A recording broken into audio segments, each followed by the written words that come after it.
We're going to be discussing the training in non-physical. Hi, I'm Amanda Farrar and I'm a soul alignment coach with over 20 years experience working one-to-one and in groups, helping so many people by teaching and healing from a spiritual perspective. Okay, so we have the soul and we have this incredible soul contract, but what you must be is absolutely prepared for every aspect of your soul contract, from the wondrous light aspects to the fear-based aspects. You must be fully aware and understand what you're taking on, and you must be accepting, and not just accepting, but really ready and excited to come into physical and experience your soul contract. And I mean every aspect of it, because you have asked for it and pushed for it in some cases. So within your soul contract, you'll have various abilities that you've asked for, the ability to receive from non-physical in different ways, like seeing and hearing or feeling or knowing. And perhaps you've got capabilities such as healing or teaching or leading edge connection and to insights within physics or arts or science or tech, or incredible change making abilities and a desire to change the world in some way. Now, all of these abilities and capabilities, some of them could be enabled at birth, or sometimes what can happen is a pre-manifested event will trigger the enablement. Sometimes it can be predetermined times, depending on your expansion, that you might have it enabled or might not. But what you do have to do is train. You have to train in non-physical, and sometimes it can be for years. I know some of my colleagues have trained for thousands of years, others are hundreds of years. For me, my training was 35 years. So this is a really interesting thing to understand if you're trying for a child. If you're looking to get pregnant, the right time is an important phrase, because you might be in the right space, but the child that you have contracted to have, it might not be the right time for them. And this is so important to note. And this is something that I cover in my Baby Manifesting Club. It's something that's really important to get people to understand. Those women who are desperate for a child right now, might not be the right time for the child soul to incarnate. So part of your training is your main team. So your main team that every single soul in the whole of the world has. You can think about this. I mean, if you think about how many non-physical beings there are, it's mind-blowing, really. So we all have a watcher that we often call guardian angel, but now they want to be known as watcher. It's important to note. And we have a gatekeeper.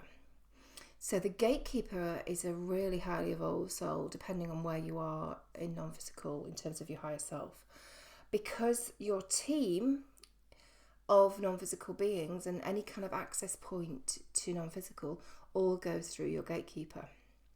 So if you were to ask for protection from Archangel Michael, for example, you wouldn't actually get... Archangel Michael doesn't do that. He is awesome and amazing, but he doesn't do the gatekeeping for you.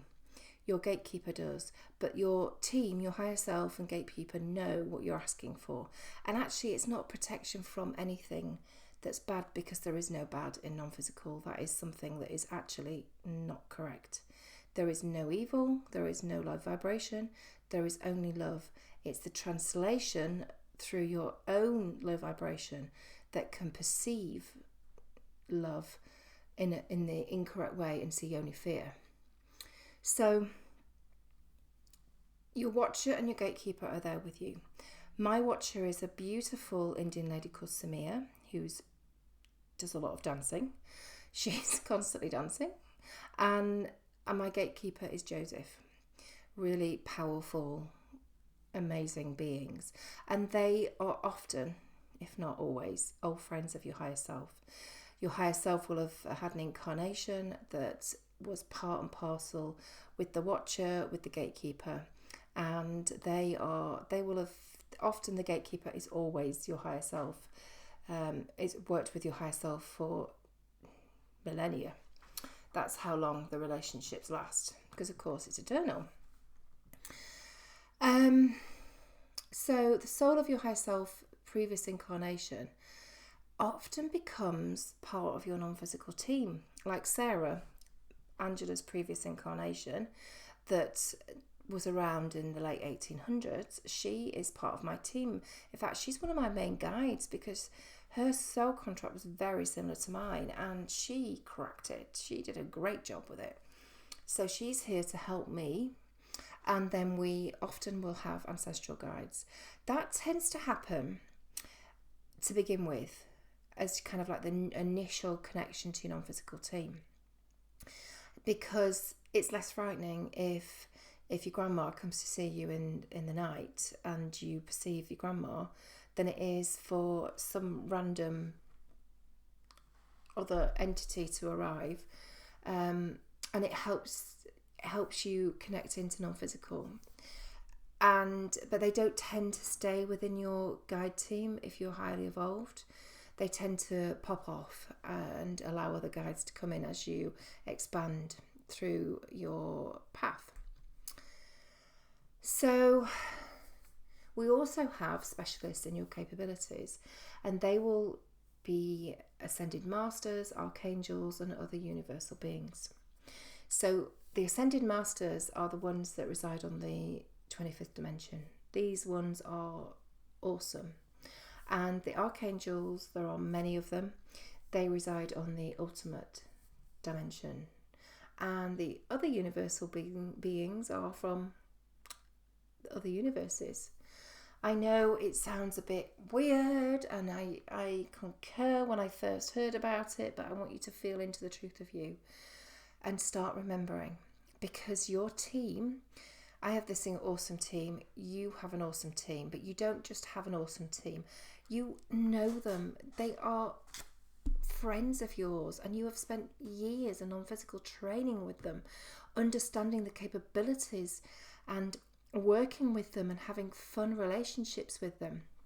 And actually, when you get to a certain level of expansion, you can actually remember.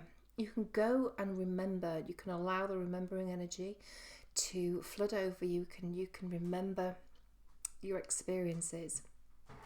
I've got a wonderful memory of walking in a beautiful field, because one of my colour abilities is to be able to take the vibration of anything in the physical world and nature and bring it into my inner being and amplify it, and then I ignite it and combine it with other healing abilities and target it into the person that I'm working on.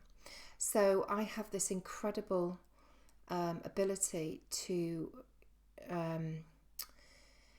heal with this colour. And every time I go into non-physical to remember, I can see myself in this beautiful meadow. It's absolutely gorgeous, and it's got all these beautiful flowers, and I'm walking in the meadow, and to my left is my wonderful guide Arthur, and he's got a wolf with him. I have Eloise, my Black Panther spiritual companion, and animal guide. We all have these incredible animal guides as well, one or more. Often we'll have three, and they're here to teach and to be with you always. And I'm walking, and as I'm walking, the energy of the flowers is just lifting out of the flowers and flowing into me and through me. And it just feels that I would just look at it and it would just happen. And it's a beautiful remembering. And actually, when I did remember it, I was easily able to apply the capability here because I knew how easy it was. And this will come to you. This is not because I'm special. It's because I've worked on this. I have released everything that is low vibrational within my being, and I am 100% love labeled. And I have worked on this. And this is what I offer others. I'm not telling you this because I'm special, because I'm not. We are all have these capabilities. You would have trained in non-physical for years to have and bring your capabilities through. You are listening to this because you've been attracted to me, because at soul level we have some kind of agreement. So just feel into the truth of that and allow the truth of you to flood through you, to remember how immensely powerful you are. And this is what I'm talking about when I say awaken to the power of you. You have a power within you that you have just scratched the surface, and it is my passion to help you to get to really bring that passion out of you and to be able to access it easily. So when the training actually begins, once you've agreed in principle to your soul contract and the team is all there and assembled, and then you will train in every single aspect of your soul contract, and I mean every aspect. So in both light and dark path aspects. So it isn't just about learning how to wield all your capabilities with your specialist guides and your higher self soul incarnations. It is also, you have to experience some of the dark stuff that you wanted to, that's put there in your soul contract. So think SAS/SEAL CI interrogation training. That's how it works in non-physical. You have to experience what you asked for. Otherwise, you can't be accepting and excited about coming into the physical. It's so important that you go through that. And as I've said, it can take literally years. It can take thousands of years. But for me, it took 35 years because I was building on the life of Angela's 2 previous incarnations. So most of those capabilities were already programmed in me because I had Angela's energy, remember.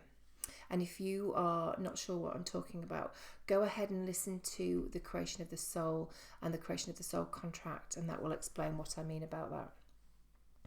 So I have all the knowing and understanding from those physical experiences that I can draw on, and that's why I was able to hit the ground running, and it only took me 35 years to get to the point where I could incarnate. So once you've undertaken enough of your training to fully understand all that was asked of you and all that you asked for, you will then be asked if you wish to carry on and to take on your soul contract. And at that point, you can say no. You can say no at any point. You can say no right up to the point that you actually are about to move into the physical. But you didn't, because you're physically incarnated. So you are revered. You said yes.